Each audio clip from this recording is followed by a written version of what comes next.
an enigma in the trailers and what I've seen from the film. Yeah, like that. That's it. That's perfect. I love that. That's great. Yeah.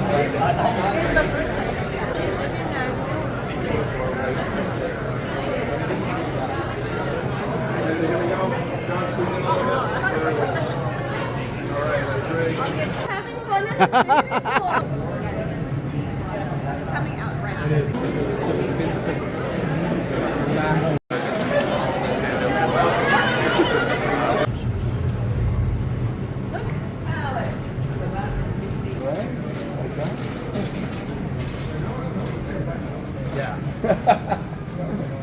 I wanted to start by congratulating you on the warm reception this weekend at Sundance. And your last film, Possessor, was there, and now you're back with Infinity Pool. How did it feel to be back? It was great. It was we went to Sundance. Nothing weird happened at all, and then we went to Sundance again. You know, there was no, honestly, it felt really good to be back at a live festival with people again after the pandemic. And I'm a complete hermit, and I normally don't like people, but just living, being surrounded by people who were just there to love these films and to show it to a warm crowd like that was actually pretty exciting. That's great. And I just wanted to ask, what was the initial thought that kind of sparked this story?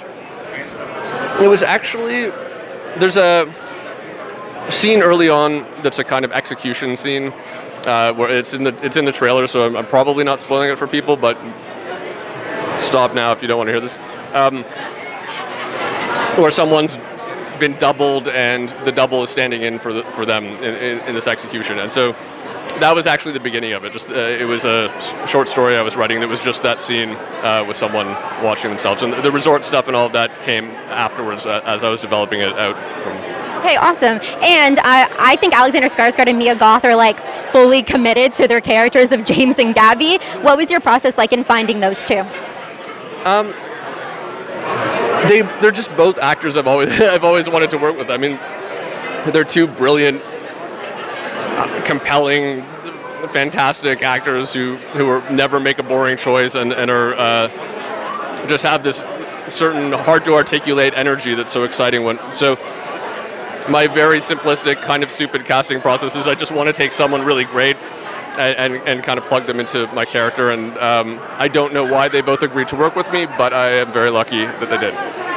Awesome. And I did just want to ask you, so the kind of power plant that I think that you used to film in, can you just talk about that and how you actually found that location and that setting for basically all of those kind of execution scenes that happen and the cloning process? Right. So it's actually two different locations. The executions themselves happen in Croatia secretly, and it's at a park, but it's also an old military site. So those are old military bunkers in Croatia that we shot in. It was from, I think, the Second World War actually, and they had this incredible ceiling and shape to them, which is why we wanted to do the executions there. Everything else took place in a power plant in Budapest. It's a very funny thing because actually a lot of movies shoot there, and so you go there because the production company takes you there, and you fall absolutely in love with this location because it's fantastic. Then you realize Monsters just shot there. There's like a Bollywood film just before us, and so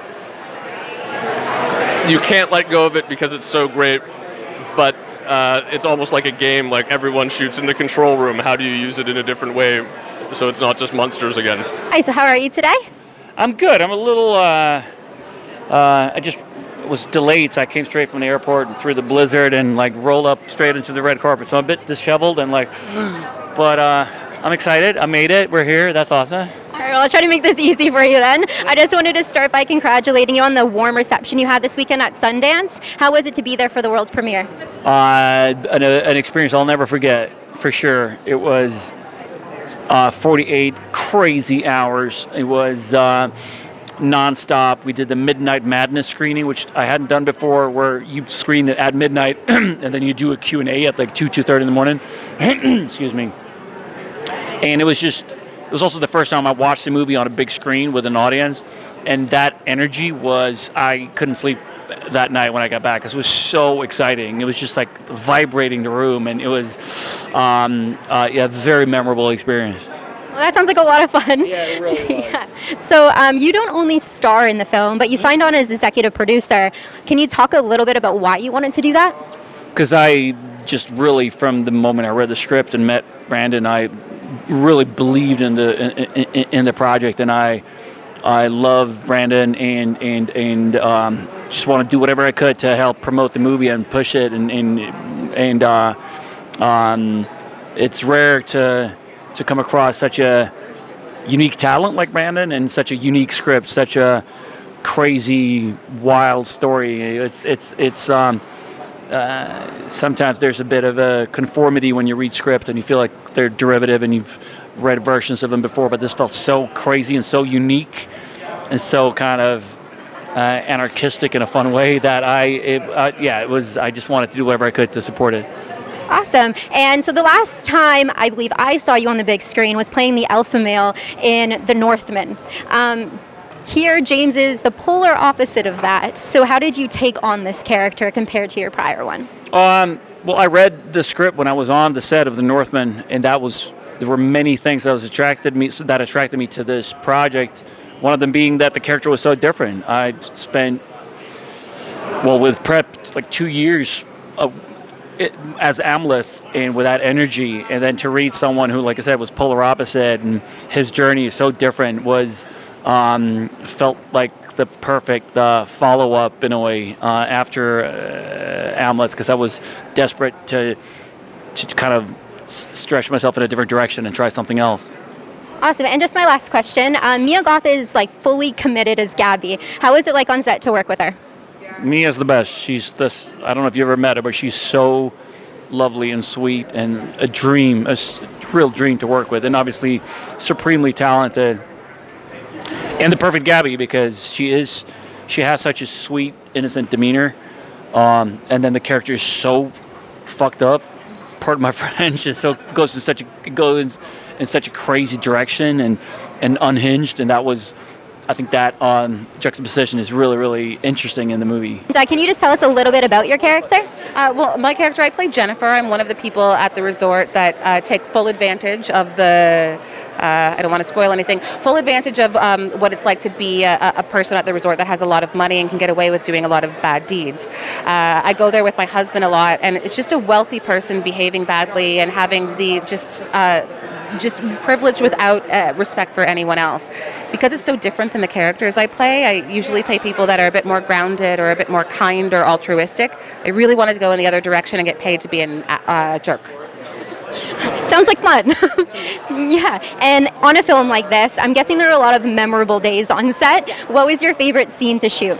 I think my favorite scene of all to shoot, which is probably the most grotesque, was at one point my character, or a version of my character, gets killed, and we didn't have enough people to guard me. So we were being hustled in by guards, but we just didn't have enough people, and I'm naked. So I just had to pretend I was being wrestled by phantom people. So I'm naked and pretending to be wrestled. It was just so bizarre. And I was on the other side of the world in Hungary pretending to be wrestled naked, and it's not a bad job. And I just wanted to ask you to describe your character. So my character is Dr. Moden. There's a group of 6 of us, 4 of us that sort of move through this film, and I think provide a great sort of foundation for Mia Goth's character, who sort of lures Alexander Skarsgård's character, James Foster, into this sort of group that's and then hence he embarks on just this sort of wild introduction to this kind of all holds barred, nothing left on the table, hedonistic journey that this group takes him on. This group comes back to this resort year after year, and when you watch the movie, you'll see why. And you did just mention Mia Goth. I think she's fully committed as Gabby. How was it to work with her? Mia is just a treat. I love her to death. We all kind of, we were in Budapest for a while, we were in Croatia, actually on this resort. So we actually stayed on it. So we often, oddly enough, met at a buffet, like your traditional really resort buffet.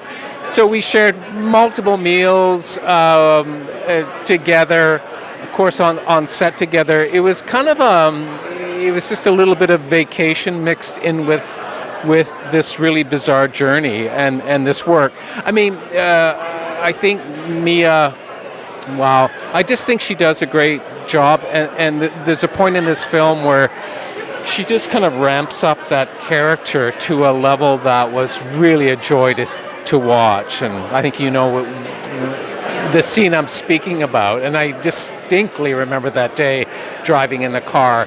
And I was in awe. She's a lovely person.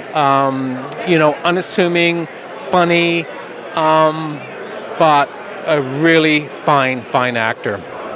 Amanda!